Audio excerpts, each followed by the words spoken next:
Welcome to our YouTube channel, JBJ Smart welcome Learning. Students. आज का जो हमारा टॉपिक है वो है मल्टी करेंसी। मल्टी करेंसी में क्या होता है कि जैसे कि मान लो कि हम कोई फॉरेन से या बाहर से कोई अदर कंट्री से अगर कोई गुड्स परचेज या सेल करते हैं तो उसके लिए जो है बाहर की कंट्री का अलग से जो रेट होता है, एक्सचेंज रेट, वो हमें मेंटेन करना होता है। तो वो कैसे करेंगे, वो आज का टॉपिक में हम सीखने वाले हैं मल्टी करेंसी में। तो हमारे पास में एक फर्म है जिसका नाम है राम ट्रेडिंग, और वो यूएसए की योंत्रा लिमिटेड कंपनी से कुछ गुड्स परचेज करने वाली है। तो सबसे पहले हम एक कंपनी क्रिएट कर लेते हैं राम ट्रेडिंग नाम से। तो टैली में आ जाइए और create company, messrs Ram trading. ये गुरुग्राम हरियाणा से है। ठीक है, एक्सेप्ट होने के बाद में अब आपको क्या करना है, नेक्स्ट स्टेप, अभी आपको जीएसटी का ऑप्शन को नो करना है और एक्सेप्ट करवाना है। स्टेप टू स्टेप हम वर्क करेंगे। तो पहला स्टेप क्या रहेगा, सबसे पहले हमें जिस कंट्री के साथ में हम वर्क कर रहे हैं उस कंट्री का करेंसी सिंबल आपको बनाना है। तो हम कैसे क्रिएट करेंगे, तो क्रिएट, शो मोर, और यहाँ पे आपको क्या करना है, करेंसी पे आना है और क्रिएट न्यू। जैसे डॉलर में हमें करनी है तो डॉलर का सिंबल कर दो, यहाँ पे यूएस डॉलर, यूएसडी। ठीक है, करेंसी सिंबल बनने के बाद में अब हम क्या करेंगे, गुड्स परचेज करेंगे। यूएसए की कंट्री है जिसका नाम है योंत्रा लिमिटेड, इससे हम गुड्स परचेज करेंगे। तो इसके लिए आपको क्या करना है, वाउचर में गए और परचेज पे क्लिक किया, इनवॉइस नंबर डाल दो, इनवॉइस की डेट डाल दो और यहाँ पे पार्टी का नाम क्रिएट कर लो। तो क्रिएट, और यहाँ डालना है आपको योंत्रा लिमिटेड। ये हमारा क्रेडिटर है क्योंकि परचेज कर रहे हैं तो सन्डी क्रेडिटर्स। योंत्रा लिमिटेड का एड्रेस डाल दो और यहाँ पे आपको क्या करना है, कंट्री चूज करनी है यूनाइटेड स्टेट ऑफ अमेरिका, और जो है स्टेट है वो कैलिफोर्निया ले लिया मैंने, कैलिफोर्निया, और एक्सेप्ट करवा दो। Subscribe to our ठीक है, channel ये for रिसिप्ट more डिटेल्स है, updates. गुड्स कैसे रिसीव की है उसकी डिटेल्स आपको फाइल करनी है, और यहाँ पे पार्टी की डिटेल्स आपको डालनी है, और यहाँ पे क्रिएट करना है purchase account, under purchase account. अब जो गुड्स है वो है हमारे पास में एलईडी, यूनिट्स है वो पीस में है। कितने एलईडी के पीस परचेज किए हैं, तो 40 पीसीज है। एक पीस का जो रेट है वो है $500।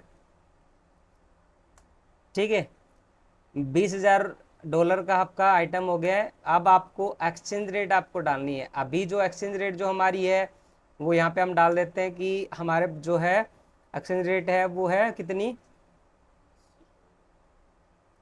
तो यहाँ पे मैंने डाल रखी है जो एक्सचेंज रेट है वो कितनी है, अभी यहाँ पे तो 76 है और 80, मतलब परचेज करते टाइम 80 है एक्सचेंज रेट, ऊपर डाल रखी है यहाँ पे रेट ऑफ एक्सचेंज। तो यहाँ पे हमें डालना है 80 रुपये पर डॉलर। ठीक है, 40 पीस 20,000 के हो गए, $80 के हिसाब से इंडियन करेंसी में हो गए 16 लाख रुपए के। ठीक है, यहाँ पे 16 लाख रुपए के हो गए। अब दूसरा जो आइटम है वो है प्रिंटर, प्रिंटर की यूनिट भी पीस में है। कितने प्रिंटर है, 20 पीस, $450 डॉलर, डॉलर 450। ठीक है, एक्सचेंज रेट सेम रहेगा। $29,000 का हमने, $29,000 का हमने क्या कर लिया, परचेज कर लिया, और इंडियन करेंसी में रुपए में 23,20,000 का हो गया।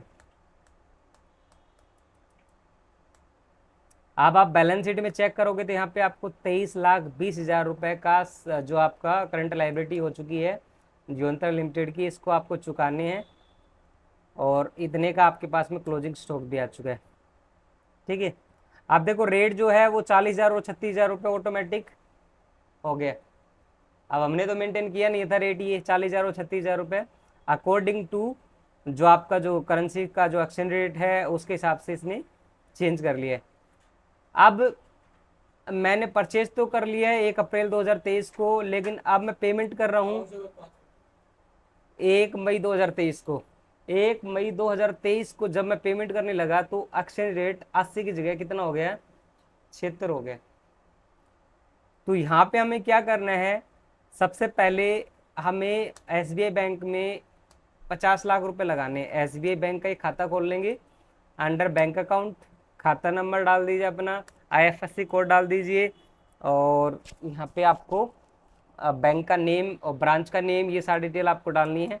और नीचे आके यहाँ पे आपको डालना है 50 लाख रुपए। ठीक है, 50 लाख रुपए डाल लिया हमने, ये स्टेप हमारा हो गया है। अब 50 लाख रुपए डालने के बाद में नेक्स्ट जो है वो हमें पेमेंट करनी है $29,000 रुपए। तो वाउचर में जाएंगे, पेमेंट में जाएंगे, और पेमेंट की जो डेट है वो 1 मई है। ठीक है, ये सिंगल मोड में है। अगर आपको डबल मोड में करना है तो चेंज मोड कर दो, आपको डबल एंट्री मोड में हो जाएगा। तो डेबिट करना है योंत्रा लिमिटेड, इसको पेमेंट जो करनी है वो कितनी करनी है, $29,000। एक्सचेंज जो रेट है वो अब कितना हो गया, 76 पर डॉलर। ठीक है, और यहाँ पे आपको पेमेंट जो कर रहे हो आप, क्रेडिट क्या करोगे, SBI बैंक। ठीक है, बैंक से हमने इतना पेमेंट कर दिया 22,400। कैसे किया है, तो यहाँ से आप दिखा सकते हो कि भाई ये फंड ट्रांसफर किया, अकाउंट के अकाउंट में अकाउंट डिटेल वगैरह डाल के दिखा दो। लेकिन आपने जो पेमेंट जो करना था वो कितना करना था, 29,000। इंडियन करेंसी में अगर पेमेंट जो बन रही थी वो कितनी बन रही थी,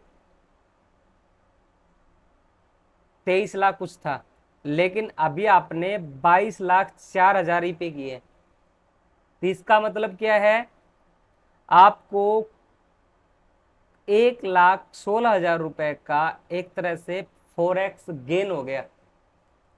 फॉरेक्स गेन का मतलब क्या है कि आपको एक तरह से प्रॉफिट सा हो गया। क्यों, क्योंकि भी 23,20,000 का तो हमने खरीदा और पेमेंट सिर्फ कितनी की है, 22,04,000 रुपए।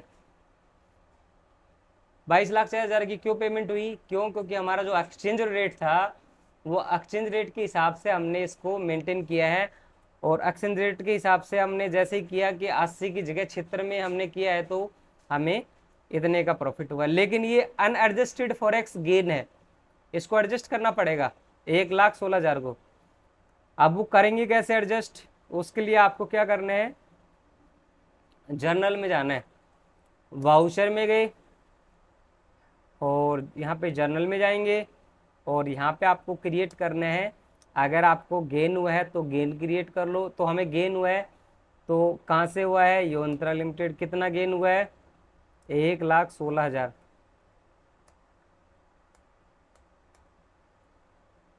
ठीक है, यहाँ पे आपको डालना है 1,16,000। सॉरी, इसको अगेंस्ट में मत लो, इसको क्या कर लो आप, बैक जाता हूँ, फिर से करता हूँ मैं, योंत्रा लिमिटेड 1,16,000। अब इसको क्या करना है, ओन अकाउंट पे रखना है। ठीक है, और यहाँ पे क्रिएट करेंगे क्या, फॉरेक्स गेन। ये आपके लिए क्या है, इनडायरेक्ट इनकम है। कितने की, 1,16,000 रुपए की इनकम होगी आपको, एक तरह से इनडायरेक्ट इनकम होगी। ठीक है, अब आप प्रॉफिट लॉस में जाके चेक करोगे तो यहाँ पे आपको 1,16,000 रुपए का इनडायरेक्टली रूप से गेन हुआ है, फॉरेक्स गेन, वो आपका एक तरह से नेट प्रॉफिट दिखा देगा। ठीक है, तो इस तरीके से आप क्या कर सकते हो, फॉरेक्स गेन हमने किया है, क्योंकि हमने एक्सचेंज रेट जो था वो हमारा परचेज पे था हमारा 80 और सेल जो पेमेंट के टाइम पे 76 हो गया, तो हमें 1,16,000 रुपए का एक तरह से फॉरेक्स गेन हो गया। अब आपको एक टास्क दे रहा हूँ, सेल्स करना है कनाडा के अंदर, और उसमें आपको फॉरेक्स लॉस करके दिखाना है। गेन तो हमने कर ही लिया। ठीक है।